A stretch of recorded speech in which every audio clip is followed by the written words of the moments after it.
Support for this podcast comes from Progressive, America's #1 boat insurer.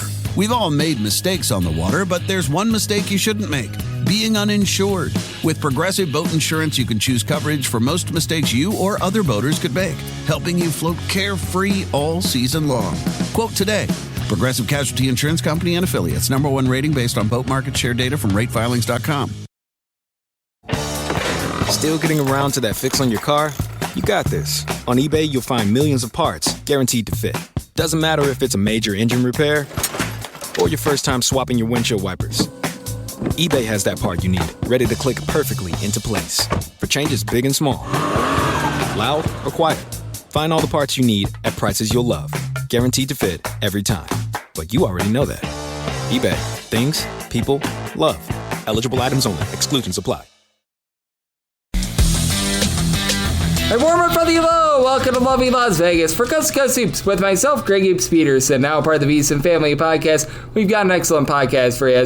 We've got Kevin Sweeney aboard. He does such great work over at Sports Illustrated/SI Now. He's going to be joining me in a minute or two. We're going to recap these NBA draft decisions that we've seen, and we're going to be also talking about these coaching changes that we've seen here in the offseason, the way that the Big Ten has been able to level up, the way that the ACC has been able to improve as well. So we're going to be talking about all these power conference teams, their off seasons, and so much more. And then in the final segment, I'm going to get you guys a recap of the news and notes that we saw in college basketball on Thursday. If you do have a question, comment, segment idea, what have you for this podcast, you have one of two ways to be able to fire those in. First one is my Twitter/X timeline at gunit_81. Keep in mind, letters EM, name does not matter. So as per usual, please do send these into the timeline. The other way is find an Apple Podcast review. If you rate this podcast 5 stars, it is very much appreciated. From there, you're able to fire in whatever you'd like to hear on this podcast via that 5-star review. While I did not get in any Twitter/X questions today, everything that is powered by EdgeBoost. EdgeBoost is making sure that bettors are able to access their funds 24/7,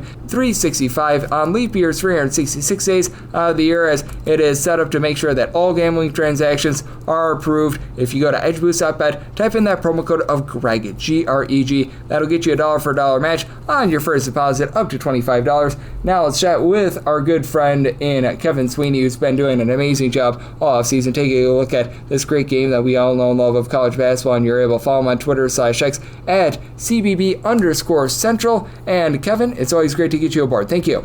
Greg. Always great to have you aboard, Kevin. And Kevin, we saw ourselves a lot of big-time NBA draft decisions over the past week. And which ones were the most, shall we say, surprising to you? Because I do think that there were a lot of winners. There weren't necessarily too many losers in terms of these decisions, and I think that more so than ever, we saw a lot of these late first, early second round picks return to school that really did have me surprised. Surprise was Milo Suzan going back to Houston, just because really throughout the whole process, I think Houston said, yeah, we'll leave a spot for you. We're not going to close the door. But I think there was an expectation sort of on both sides that this was it. And I think his feedback wasn't as good as maybe they expected. He played poorly in the combine scrimmages and was in a position where maybe there was no guarantee that he would end up with anything more than a 2-way contract. And once that's the case, then the money you're turning down in college becomes very real. And so Houston able to pivot and get him back. And Pop Isaacs, who was committed there, pivot to Texas A&M.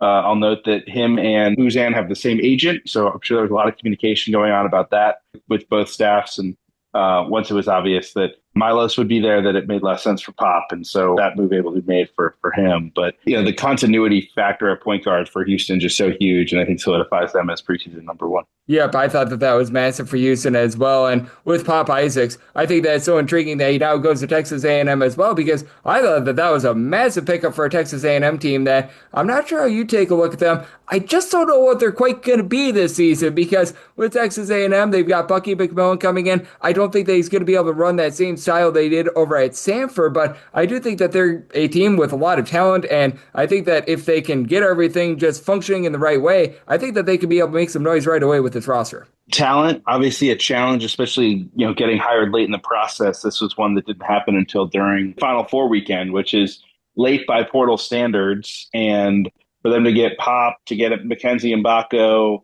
Rylan Griffin, Jakari Lane, who I'm a big fan of, coming over from North Alabama, I mean, that's a pretty good scoring nucleus. Now, you know, Mbako's got to be more consistent, but I was very, very impressed with who he was at the Combine and the G League camp. It was probably the best I've seen him play since high school. He'll get an opportunity to continue that upward trajectory at A&M, and a better system for him, one with more space to operate, playing more at the 4 versus on the wing with two, non-shooters at the 4 and the 5. I think all those things really point to a big year for Mbako. And if he has a big year, I'd imagine that the Aggies can at least play their way to the NCAA tournament conversation.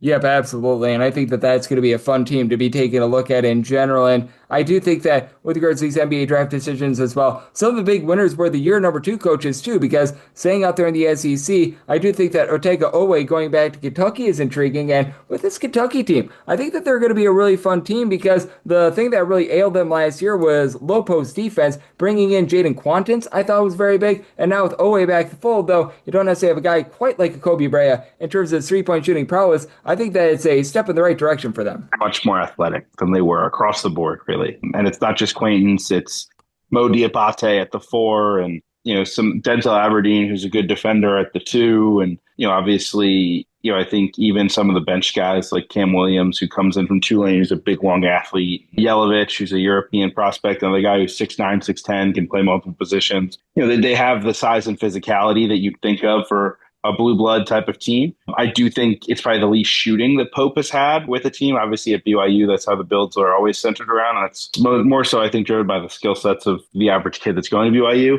And then obviously last year at Kentucky, as he was sort of rebuilding on the fly, that was a big emphasis. So curious to see how his offensive system works if they don't have quite as much sharp shooting. But talent-wise, it's an upgrade, and I think defensively they have a chance to take huge strides after it was a weakness a year ago. Quaint's health, a huge concern coming off the ACL in March. If he's healthy, though, he is a game-changing defensive player. Yes, he certainly is. And man, I think that that's going to be a fun team. But the team that I like even more with a year number 2 coach is Michigan, bringing in Yaxel Lendeborg. I feel like they were just really missing a guy that didn't turn the ball over at Michigan, because that was a big issue last year with Elliot Kadu. I know that there are some people that are out on him, but just him being able to take care of the ball, I think is an upgrade for a Michigan team that I could see them being that number 2 team to Purdue in the Big Ten. Talent-wise, they're certainly knocking on the door. This front court is loaded and has really some great optionality, right? You have Lendeborg, who's this big playmaking forward who can put it on the deck and pass and drive it. You have Morris Johnson, who's a super physical, high energy rebounding type. You have Ade Mara, who can post score as well as just about anyone, but only plays really in short spurts. And then Will Cheddar, who's coming back and can really, really space it. And so I think the optionality you get lineups wise with that quartet is really fascinating. As you said, I think Cadeau and how he blends into this system will be a fascinating one. The highs and lows of his 2 years at Carolina certainly on full display, but he's a gifted ball screen operator, and you're going to have guys you can feed it to with Lendeborg and Johnson and Mara. Yep, no question about it. I think that that is going to be an amazing team out there in the Big Ten, and I want to get your thoughts here just with regards to the Big Ten in general, because we've seen a lot of coaching changes happen out there, and I feel like they've been some of the biggest winners of the offseason, with Purdue bringing back all their guys, Michigan bringing in their guys, the Iowa, Indiana, and Minnesota hires. I feel like they've just had a whale of an offseason in general. For all, upgrades, I think for all 3 coaching staffs, time will tell with some of these, but obviously love what Nico Medved's done at Colorado State. Huge win for Minnesota to land him. Ben McCollum. And bringing Bennett Sturts, I think probably the biggest thing at Iowa, and then Indiana with DeVries, a proven winner. I think all those hires are needle movers. And then, even some of the portal movement, I think has been positive. I mean, you think about UCLA getting Donovan Dent, one of the best players in the country in there. That's a massive one. You could highlight a handful of others as well. So, yeah, I think overall it's been a good spring for the league, especially. And, I think the question will be, as it has been the last couple of years, are there these elite teams at the top that can push for national championships? I think Purdue has been talked about as that. I think, I'm still maybe a little more wait and see. I have them as top 5-ish team, but I'm not necessarily behind the number 1 talk. But Michigan certainly knocking on the door of that. I think Illinois could be in that conversation, and a number of others could if things break right as well. No question. And I do think that with the Big Ten, they've had a nice offseason, but also the ACC, because they were some of the big winners of the NBA draft decisions as well. Not necessarily that they had guys that had too many decisions. I think that Jerry Dang was, but I didn't think that Jerry Dang was going to stay in the NBA draft. We'll call it what it is, but they pick up Darian Williams, who he decided to come back to school. And I mean, just in general for this NC State team, it's been one of the most remarkable off seasons I have seen of any team. You expected Will Wade to bring in talent. It took probably a little longer than some people thought this spring, but the Williams ad really puts the icing on the cake in terms of the upgrade in talent. You add really 4 proven high level players at high major programs in Trey Holloman, Terrence Arsenault, Williams, and Ben Allen Lubin from North Carolina. So you have, a nice nucleus there, and then you can kind of supplement here with some of the international and transfer types that they've brought in from, smaller programs and guys that they've had in their program, like Whittier Copeland and Alan Breed, who came from McNeese. So, I think the top 25 hype maybe has been a little overdone early on. I think we have a tendency to do that with these portal heavy teams, but, certainly they get a lot more relevant. And I think you could say the same for a handful of other ACC schools that had strong portals. No question. And with regards to the ACC, I think bigger than everything else is the fact that you have those coaching hires with having Ryan Odom going on over to Virginia, Jai Lucas, not necessarily the biggest name, but him going on over to Miami. I think that that's just so big in restoring order with this conference, a conference that just lost so many coaches over the last few seasons. These hires were huge for the league. And so to get two proven names in Will Wade and Ryan Odom, who won at multiple jobs, I think was massive. I think more risk involved in the Jay Lucas hire, but I think at the same time, you look at the talent that they brought in, and you think about potentially starting, Trey Donaldson and True Washington in the backcourt, Malik Renew and Ernest Uday up front. I mean, I'm not saying that's for sure a tournament team, but that's a team that has the bones of a potential tournament team. And if all three of those, new hires end up with their teams in tournament contention in year one, which I think is all you can really ask for, realistically speaking, then the league will be better, because I think, obviously Duke and Louisville have a ton of hype. We'll see where Carolina ends up. I think if they're not a tournament team, it'd be a huge failure with the money they've spent. I think they'll be in that conversation. Clemson has been a very consistent program here for the last several years under Brad Brownell. You'd think they'll be in the conversation. And then from there, it's who else can be competitive and who else can at least not create such a low floor for some of these teams at the bottom, right? Can a Virginia Tech take steps forward? Can Wake be in the conversation? Can Syracuse, which I think is out of town, SMU is in a good place. Like, I think you could talk yourself into, a good portion of these ACC teams taking steps forward and being much improved. Question, obviously, is what happens once we actually get on the floor. But on paper, I would say if you're the ACC, you've had the type of spring you were hoping for.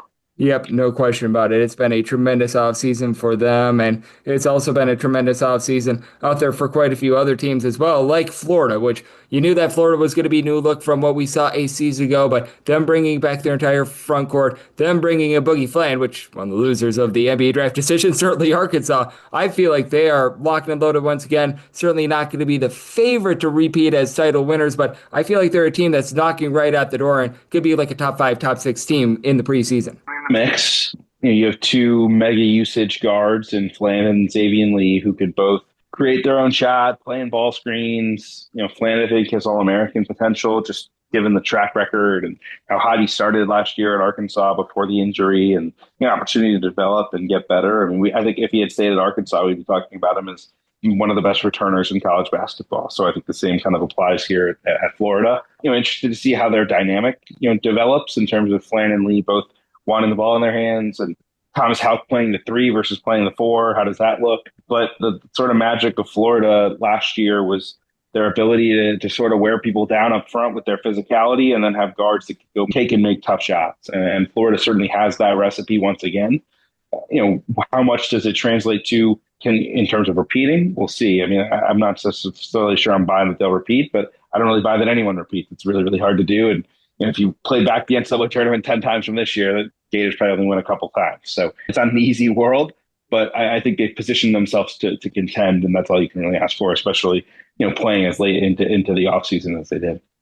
No question. And for this Florida team, I think that they're just such an intriguing bunch in general. As joining me on the show, we do have Kevin Sweeney, who does such a great job over at Sports Illustrated SI, Field of 68, and so many others joining me right here on Coast to Coast Hoops. And in terms of the NBA draft decisions, I want to get your thoughts here, because we saw quite a few impactful ones, obviously, with Houston and Milo Zuzan. Which one do you think had the biggest sway in terms of like the KenPom rating, the Bart Torvik ratings, what have you? Because I'm sort of in the camp of, for Mississippi State, Joshua Hubbard coming back. Had he not come back, I think that would have been the biggest impact in terms of where they finish ultimately, because I feel like without him, they would have been completely lost in the SEC. On the opposite side of that, the big swing I would highlight is Penn State losing Yannick Conan-Niederhauser.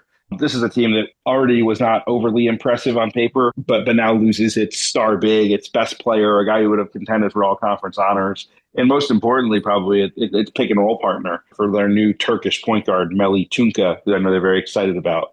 It's so hard to replace a guy like Niederhauser in general, but would have been easier had he went in the portal like many expected to on April 1st, instead of lingering around saying he was coming back and going through the draft process and ending up with stronger stock than I think even he would have hoped for. And so now if you're Penn State, you're looking up, instead of saying, hey, maybe we can contend to play in the postseason, how do we just find a way to stick the landing here and stay out of the cellar in the Big Ten? I think on paper, them and Rutgers look like the bottom here in this loaded conference. Yeah, it's going to be relatively rough for them. And with Yannick and Niederhauser leaving, that was a little bit of a surprising one. I want to get your thoughts on Duke as well, because Duke is going to be fine without Cedric Coward. But typically when a guy picks where he's going to be going in the transfer portal prior to going into the draft process, very, very rarely do they actually say in the NBA draft, and Coward was that 1 in a million guy that actually decided to stay in the NBA draft. Take me through just what happened with that situation and where Duke is without him, because I feel like they've done a nice job of just being able to mix and match, knowing now that they aren't going to have Coward.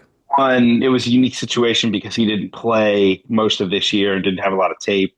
I also think there was just a rush with a lot of these places in terms of, college programs wanting to know and not having the ability to wait and see. For Coward, I think there was a level of pressure that said, hey, we'll let you continue through the process, but it can't be us in Alabama. Like if we're gonna be in there with you, we need you to be committed to us. And he made that commitment, but I think it became obvious over the week or two afterwards that his stock was just too strong, that he was going to be a first round pick. And once that was the case, really the risk too great to go back to college and go to Duke, because he is still somewhat of the unknown. And had he gone to Duke and not played well or just been a role player, I think it's been hard to sell this first round pick story that has emerged over the last couple of weeks and months. And so, the less information with him, I think the better for his pro stock. And that meant him staying in the draft. Duke was able to pivot pretty quickly and go get Dame Sarr from overseas, who's a big time talent, another potential first round pick. But it's a different type of player and it's a different level of experience as a younger guy. And so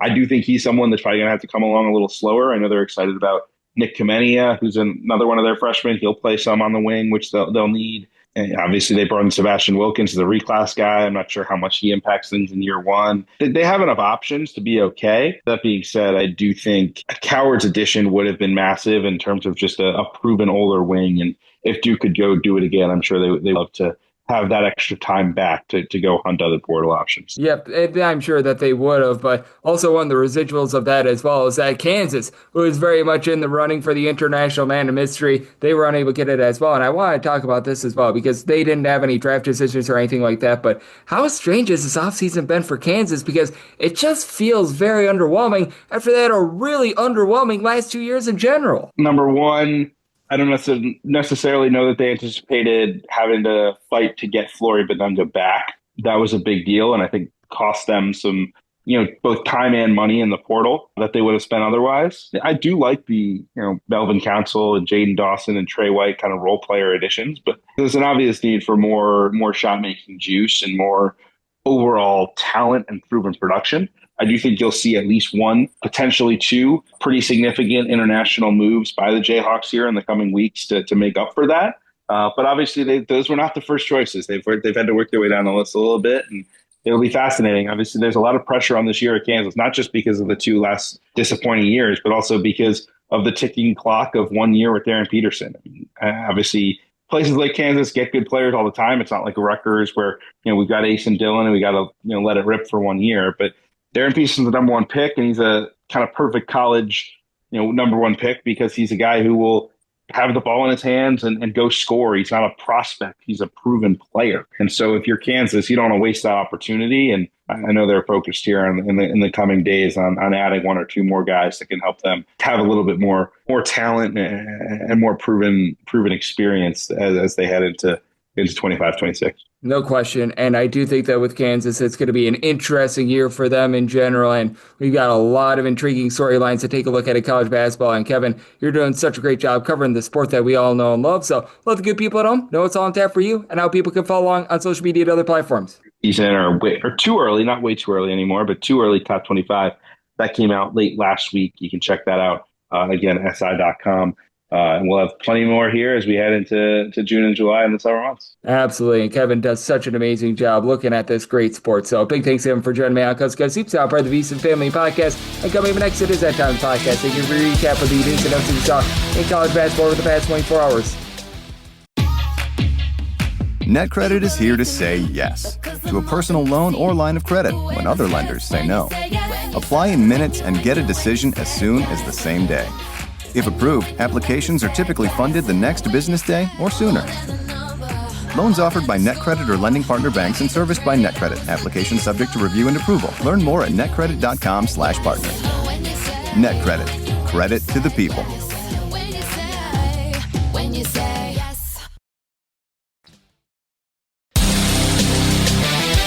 And we're back here in lovely Las Vegas for Coast to Coast Hoops with myself, Greg Hoops Peterson, now part of the VSiN Family Podcast. Always great to be joined by Kevin Sweeney. He does such great work over at Sports Illustrated, aka SI. Now, every single time he joins me, he lends such great insights, and he did so once again today. So, a big thanks to Kevin for joining me in the last segment. Now it is that time of the podcast. I give you a recap of the news and notes we saw in college basketball over the last 24 hours. We've had a few guys that were in the transfer portal that are no longer in the transfer portal, and one guy that looked like was out that is back in, Kyrie Huey. He was last season over at Miami, didn't play a lot. He was more at Idaho State 2 seasons ago, a rock-solid player. He had decided that he was going to be going to UTSA, meet for the Roadrunners, and he decided that he is no longer going to be a meet Roadrunner, and he is going to be back in the transfer portal. Last season, just saw no playing time over at Miami. 2 seasons ago at Idaho State, solid player, 11 points, 6 boards, a block per contest. You know that he was more of a developmental guy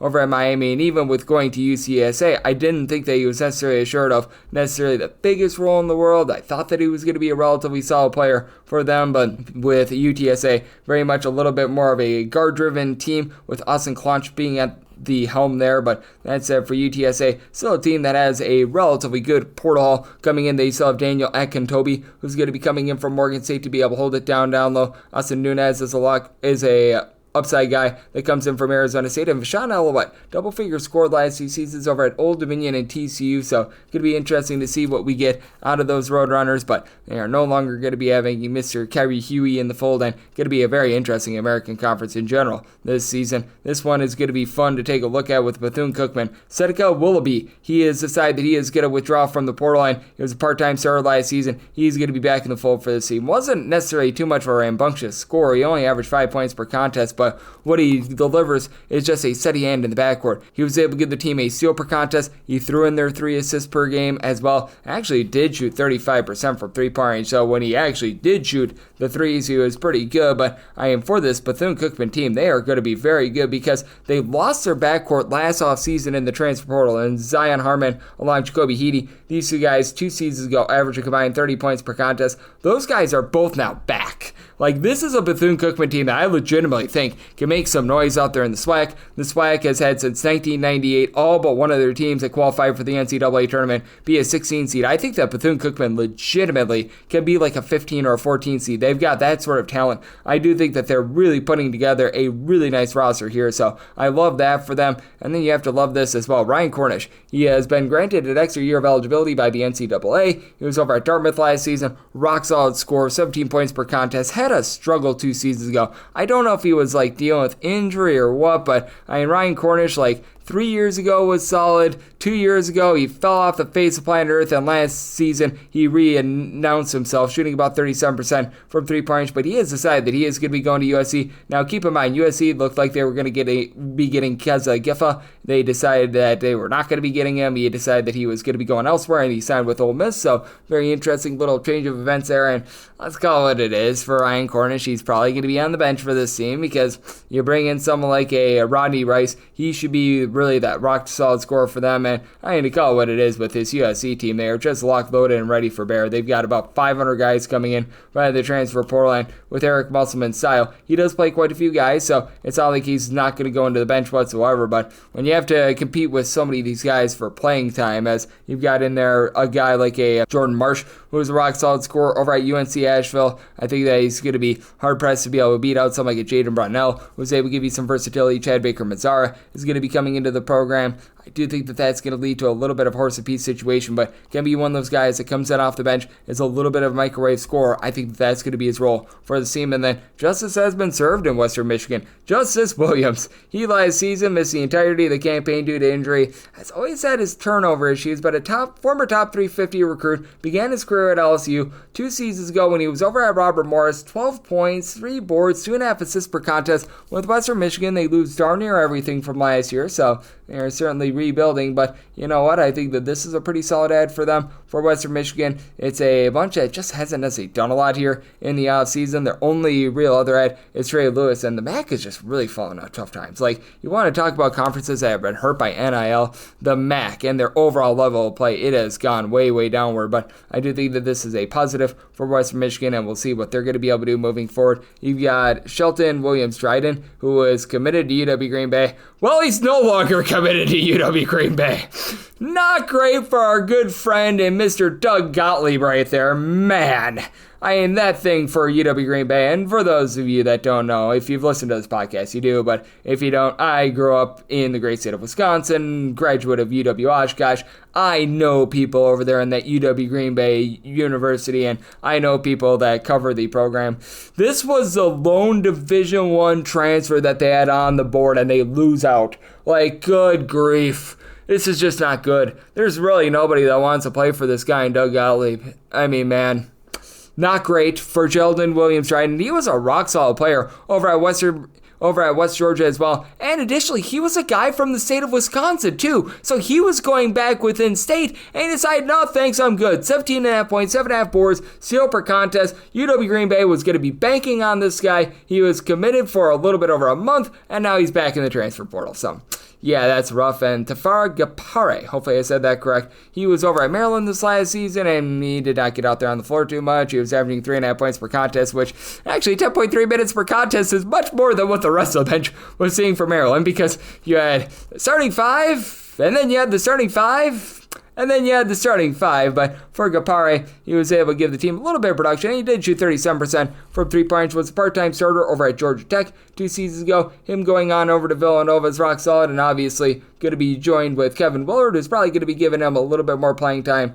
this season, and he knows the system, so that's going to be able to help them out. And hopefully we're able to help you out on this podcast. Coast to Coast Soup says we're looking at college basketball every single day, regular season and off season. And if you do like hearing from this fine podcast, you're able to subscribe wherever you get your podcasts: Apple Podcasts, Google Play, Spotify, Stitcher, and TuneIn. If you have a question, comment, segment idea, what have you for this podcast, you do have one of two ways to be able to fire those in. First one is my Twitter/X timeline at gunit_81. Keep in mind, LRCM, name does not matter. So as per usual, please do send these into the timeline, and the other way is find an Apple Podcast review. If you rate this podcast 5 stars, it is very much appreciated. And then from there, you're able to fire in whatever you'd like to on this podcast via that 5-star review. And big thanks once again to one of our good friends out there in the great state of Illinois, Kevin Sweeney, who does such great work over at Sports Illustrated and SI Now, for joining me in my segment. And I'm coming at you guys every single day on this podcast, regular season and off season. So I'll be back with you once again tomorrow. Thank you.